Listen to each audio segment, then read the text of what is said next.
பிரித்தானியாவின் மிட்லண்ட்ஸ் பகுதியில் உள்ள ஒரு நிறுவனம் ஒன்றில் ஒரு டன் எடையுள்ள கான்கிரீட் பிளாக் தொழிலாளி ஒருவரின் மீது விழுந்து அவர் படுகாயமடைந்த சம்பவம் தொடர்பாக அந்த நிறுவனத்திற்கு 30,000 பவுண்ட் அபராதம் விதிக்கப்பட்டுள்ளது. ரெட்டிச் நகரை சேர்ந்த BA mobile fleet services limited என்ற நிறுவனத்தில் 2023 டிசம்பர் மாதம் 14ஆம் திகதி அன்று இந்த கோர விபத்து நிகழ்ந்துள்ளது.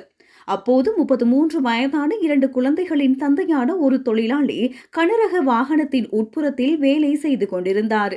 வாகனத்தின் பிரேக் பரிசோதனைக்காக ஒரு டன் எடையுள்ள கான்கிரீட் பிளாக்குகளை ஃபோக்லிப்ட் மூலம் ஏற்றிக் கொண்டிருந்த போது எதிர்பாராத விதமாக அந்த பிளாக்குகள் தொழிலாளியின் கால்கள் மீது சரிந்து விழுந்தன.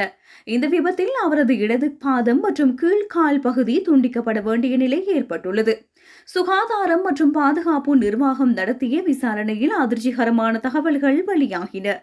ஃபோக்லிப்ட் ஓட்டிய ஊழியருக்கு அந்த வாகனத்தை இயக்குவதற்கு முறையான பயிற்சியோ அல்லது அனுமதியோ வழங்கப்படவில்லை.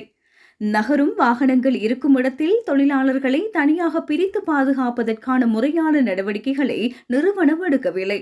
மிகவும் வருத்தமளிக்கும் விடயமாக இந்த விபத்து ஏற்பட்டு படுகாயமடைந்த நிலையில் அந்த தொழிலாளி நிறுவனத்தினால் வேலையிலிருந்தும் நீக்கப்பட்டுள்ளார். கிடர்மின்ஸ்டர் நீதிமன்றத்தில் நடைபெற்ற விசாரணையில் நிறுவனம் தனது பாதுகாப்பு குறைபாடுகளை ஒப்புக்கொண்டது.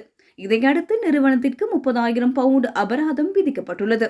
மேலதிகமாக 4,325 பவுண்ட் செலவு தொகையை செலுத்துமாறும் உத்தரவிடப்பட்டுள்ளது.